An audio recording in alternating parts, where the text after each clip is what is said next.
Hello everyone, welcome to our 3v3 post-update tier list. The update is now live for PC and Switch, thankfully. And instead of going pick by pick, we're going to do an overview of 3v3, some changes from our 6v6 tier list, and go from there. So if you enjoy the content, make sure to like and subscribe, and let's go ahead and jump in. So the first big difference between 6v6 and 3v3 is how the format is shown. You'll show 6 Coromon and then bring 3 in your match. So you don't just bring 3 Coromon, you bring a team of 6, and then you bring the 3 to the actual battle that you want to use. This is really helpful and really noticeable because if you have, for example, 4 sand type Coromon and your opponent has a Yuki Claw and a Jelliquad, you're probably in for a bad time. You can assume that they're going to bring those 2 Coromon to counter most of your 6. In my opinion, you're also likely to see Coromon that can function independent of team support. So some examples of that include our weather sweepers or weather abusers like Darikar, for example, Sandrill, for example, and you'll see compared to our 6v6 tier list, I have them tiered lower. It's a little bit harder to get up a weather and keep it up. One example might be using Yuki Claw again. If you bring Yuki Claw and lead that, and you bring it in, you're trying to wall break, ends up going down, your opponent brings in a Malevite to then bring the Dry Winds, I believe is the name of it. You can no longer take advantage of your rain, or your humidifier in this case, for the entire match, and your Darikara is a lot less effective. In 6v6, you typically can switch out more team support, so you're not staying in as long or maybe sacking something. So you're typically going to find Coromon that are going to be more independent and don't need as much team support. You're also going to typically see less walls and see more tanks. So an example of that would be Melodont. In my opinion, Melodont is more of a wall than a tank in that it's not going to dish out a lot of damage, but it can take a lot of damage. In most matchups, Melodont is going to be at a disadvantage in 3v3 because of how offensive the game is, and assuming that your opponent doesn't just bring 3 physical attackers that can't break Melodont, there's a good chance that it's going to have a bad matchup with the majority of the team, or at least part of the team, and its utility goes down quite a bit.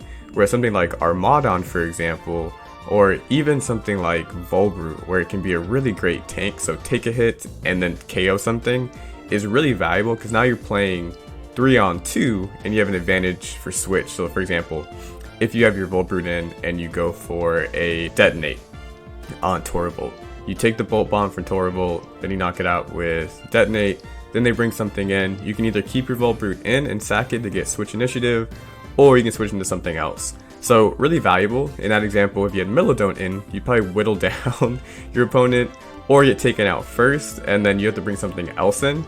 It does also give you some switch advantage, but now you're playing 2-3, not 3-2, and you have to really hope that the Coromon you bring in after Melodont goes down can take advantage of the Coromon that was in. That's a very long-winded way to say, in 3v3 we want tanks over walls. Tanks over walls. Short way of saying that. So to wrap up this segment, in this tier list compared to 6v6, you'll typically see tanks risen up a little bit, you'll see walls fall a little bit, and that should be reflected in our 3v3 versus 6v6 tier list. Next, you may have noticed that Goldbeak is not sitting in the S tier and it's now in the C+ tier, and that's just being generous. That's out of respect of how good it is in the 6v6 tier list. But Coromon like Goldbeak are not nearly as effective because mainly what Goldbeak is doing is setting up hazards, removing hazards, or just being a utility mon switching in and out with tactical retreat. That's not quite as valuable in 3v3 because one bad matchup, for example, if you have the P.E.K.K.A. Stone on your Goldbeak and you are going up against some physical attackers, it becomes dead weight really quickly, which I guess is okay if you want to sack, but overall there are probably better Coromon to fill the role that Goldbeak would fill on your 3v3 team compared to 6v6 where there's really no other Coromon that's quite as good as Goldbeak in what it does. Another example of a Coromon falling, but maybe not, well obviously not quite as far because I can see it right here, is Sir Pike, who was I believe B+ in our 6v6 and now it's B. Some of its utility is going to be lost going into 3v3, for example Spike Trap isn't nearly as valuable. A trait is still useful, but not quite as useful because it won't be coming in as many times, but it still has a lot of offensive utility itself, so independent of the team support it provides, it's still a useful, fast, hard-hitting Coromon.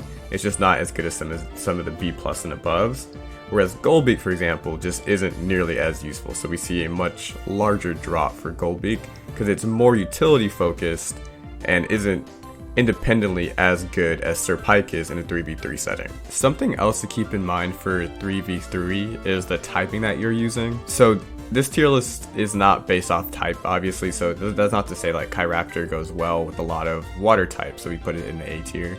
But it is something to keep in mind, and that you'll see in this top tier of Coromon, we have a sand type, fire type, ice type, water, ice, ghost. So we see a lot of different typings here, some electrics as we're in the top. Mainly because if you were to bring a team of Houndrion, Toravolt, maybe something like Volbrute, you're gonna have a really hard time getting through Malevite. So as you're building your 3v3 team, keep in mind what are some of the big threats that are gonna be out there. Things like Volbrute, Yuka-Claw, Borealis, you'll need to have answers for. At the same time, 3v3 is fun because you could see a Humvee, and I got Humveed actually last night, that just comes in and you're not prepared for it. So it's really important as you're playing 3v3 to think about the 6 Coromon that your opponent shows, which 3 would give you the most problem, which 3 are your most advantageous. A lot of mind games that go on before you start playing 3v3. When you're building a 6v6 team, you're probably filling roles, like you're having like a sweeper, maybe a cleaner, a breaker, your Maka, your P.E.K.K.A. Stone users. In 3v3, you're building more cores, so maybe you might think the core of Yuka-Claw and Jelliquad go together really well. Maybe you think the core of Malevite and Volbrute go together really well. So you're building more in like small team cores as opposed to 6v6, where you're building an entire team where hopefully each Coromon is working really well with each other. Last thing I'll say about like team composition or getting into the battle is your lead's very important in 3v3. I commonly lead with things like Yuka-Claw, things like Chiraptor, things like Volbrute after seeing the team. If I match up with like 4 out of the 6 really well with something, I'll likely lead with it. And because I'm more offensively based in 3v3, I'm typically going to lead with like a tank or a heavy hitter. Malevite's an okay lead as well. Like Octo, for example. I wouldn't lead with Octo because that's a cleaner and it doesn't have enough power in the beginning of a game to break through a team. But leading with, for example, Chiraptor and then bringing Yuka-Claw and then Octo, I'm in a much better spot to utilize that Coromon. So that core is, we have Breaker, Breaker, Sweeper, which I think is really useful. You may have like Borealis, for example, Toravolt, and Volbrute, where you have a tank, a breaker, and a breaker that are decently fast. So as you're building your team and your leads, think about like what roles are they filling in their squadron as opposed to the entire 6 that you're showing. Let's talk about some of the top tier Coromon that we currently have. Malevite is still really good, still S tier. It's a really great tank, especially with the P.E.K.K.A. Stone. You can also run a boosting set if you'd like to, but I really like it. It's P.E.K.K.A. Stone set with max HP and attack, transcending, I think it's Splatter, Stone Fist. Oh, and I'm forgetting one move, but one skill I should say. But really awesome. We see Volbrute go up because it's an amazing tank. It probably should be S tier for 6v6 as well. We see things like Chiraptor increase. It's actually bulky enough to take most physical hits, and with prepared, it's going to outspeed on its first turn. Most likely, take something out, take another hit, and then deal a lot of damage, or take something out again. So a lot of utility there. We see Megalobite go up a little bit because it's a really great tank. Overall, what you're going to see in top tier 3v3 Coromon are a few things. One, they can either take a hit and usually Oko or severely damage something back, or offensively, it's just so good that it puts a lot of pressure on the team or has like a really great role. I will say something like Glamoth was S tier. I'm putting it A+ because I haven't had a chance to play with it yet. I don't want to knock it off too bad. I did that with Borealis too quickly and ended up still being really good. But something like Glamoth, for example, which is so offensively oppressive that it didn't need to take a hit. Like, it was dealing the damage. It was a really good cleaner and sweeper. Now, there are things like Humvee, for example, that actually I'm going to move Humvee up. I'm going to move Humvee up because in 3v3, I think it's still really good. Mainly because you have other Coromon that can deal damage first, and in like a short burst or, you know, a good matchup, Humvee's still hard to deal with. But you'll see things like, let me find an example, something like Rhino Buzz, which still in 3v3 isn't taking hits well enough and dealing out enough damage in my opinion to be higher on the tier list. But maybe that'll change as we go along.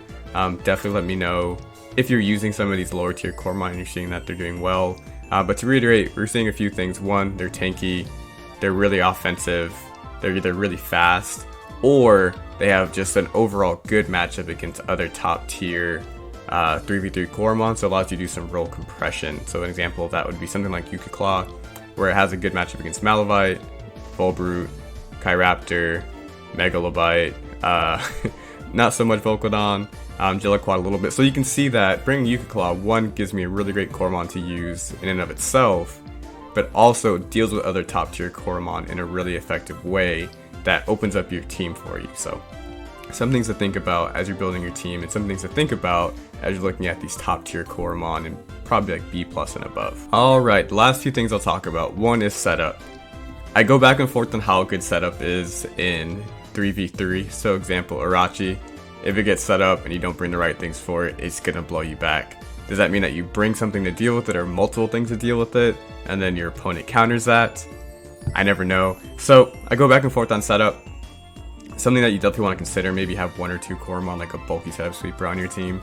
I do feel like they lack a little bit of punch, so it's a harder setup, but if you do get it going, you're in a really good place. The last thing I'll talk a little bit about is playstyle, and I may do like a team builder or further analysis of 3v3 in terms of playstyles.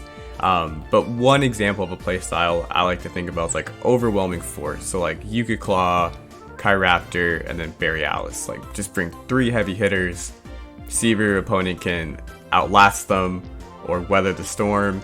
You can bring a more balanced team, like maybe Megalobite, Malevite, and maybe something like Toravolt, so it's a little more balanced. So think about your playstyle.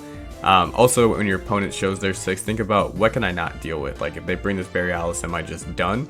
And if so, should I bring my Volcodon? Things to consider as well. But 3v3 is a lot of fun. If you have any questions or comments about the tier list or the brief discussion we've had, definitely leave a comment down below. If you enjoy the content, please make sure to like and subscribe, and we'll see you for our next Coromon video. I don't know when that will be, but it'll likely be soon. So thank you all for watching, and we'll see you next time. Alright, bye.